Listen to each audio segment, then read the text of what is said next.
नमस्कार, मैं हूं आरपी वर्मा। आप देख रहे हैं बरेली देहात न्यूज। आज आपको ऐसी शख्सियत से रूबरू कराएंगे जिन्होंने काफी लंबे समय से समाज सेवा क्षेत्र में काम करके अपनी एक अलग पहचान बनाई है। रामचंद्रपुरम कॉलोनी करगैना निवासी आर्येंद्र मिश्रा जी,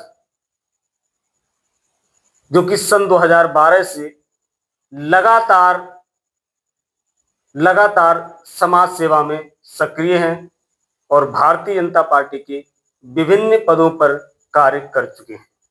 स्वागत है मिश्रा जी आपको। मिश्रा जी, जैसा कि आप काफी लंबे समय से समाज सेवा से जुड़े हुए हैं और 2027 में पंचायत चुनाव है, और पंचायत चुनाव को लेकर जो प्रत्याशी हैं उन्होंने अभी से फ्लैक्स और तमाम माध्यमों से जनता से अपील करना शुरू कर दिया है, और आपका भी नाम वार्ड नंबर 45 में प्रत्याशी के तौर पर लोग चर्चा कर रहे हैं। तो क्या प्लानिंग है चुनाव लड़ने की? लड़ेंगे या मतलब सोशल मीडिया से खेल खेल रहे हैं?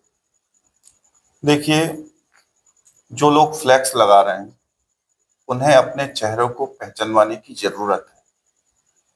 हमने सिर्फ सोशल मीडिया पे डाला और लोग कहने लगे कि प्रत्याशी हैं।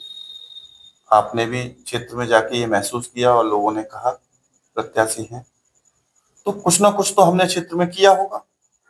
हमें किसी को अपना नाम और चेहरा पहचानवाने की आवश्यकता नहीं है। ये वार्ड मेरी कर्म भूमि है। मैं लगातार पिछले 12-14 साल से राजनीति में सक्रिय हूँ। 3 लोकसभा चुनाव, 3 विधानसभा चुनाव में यहाँ पे लड़ा चुका हूँ। कई पंचायत चुनाव और कई जिला पंचायत चुनाव भी लड़ा चुका हूँ।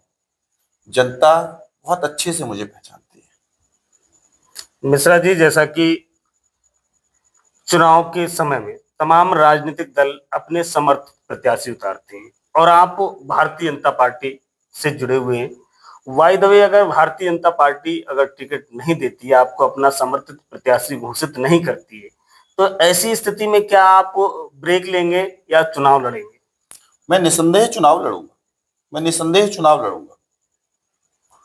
पार्टी के लिए समर्पित रहा हूं और कार्य किए हैं, मगर जिस तरह आज की स्थितियां हैं, पार्टी अपने उद्देश्यों से भटकती जा रही है। जो लोग 4 दिन पहले पार्टी में आए हैं और पार्टी के कुछ लोग उन्हें चुनाव लड़ने का प्रयास कर रहे हैं, तो ये तो पार्टी के कार्यकर्ताओं का दोहन किया जा रहा है। 14 साल भारतीय जनता पार्टी सत्ता में नहीं थी उत्तर प्रदेश की।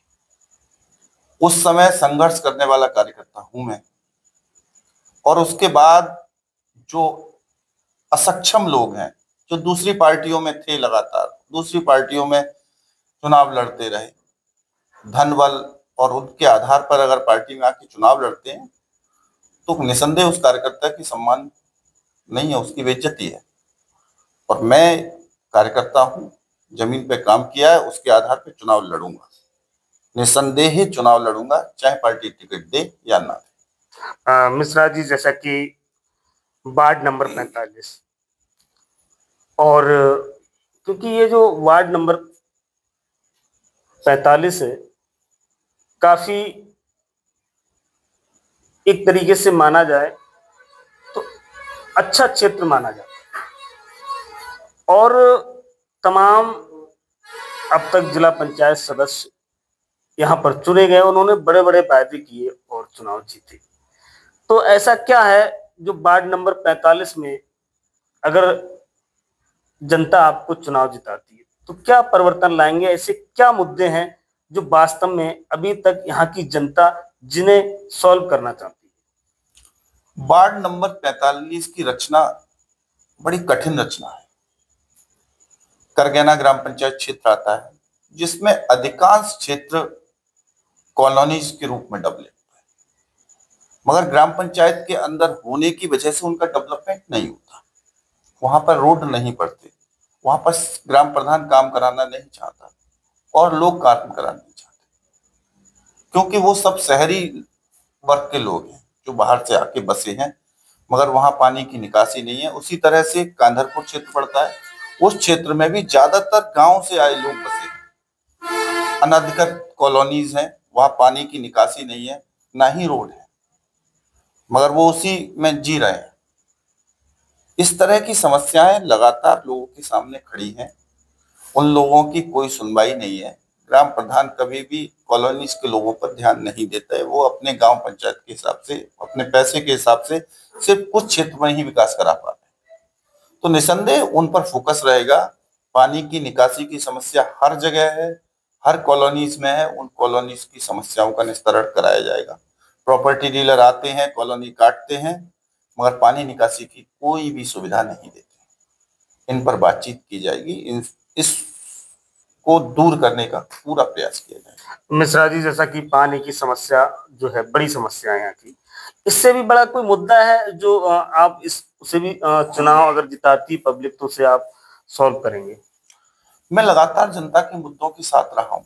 2015 में मुझे याद है, मैं चन्हेटी ग्राम पंचायत मेरी इसी वार्ड में आता है, उसमें गया तो पता चला कि वहां पर सबसे ज्यादा एससी समुदाय के लोग रहते हैं और वहां बाजार है।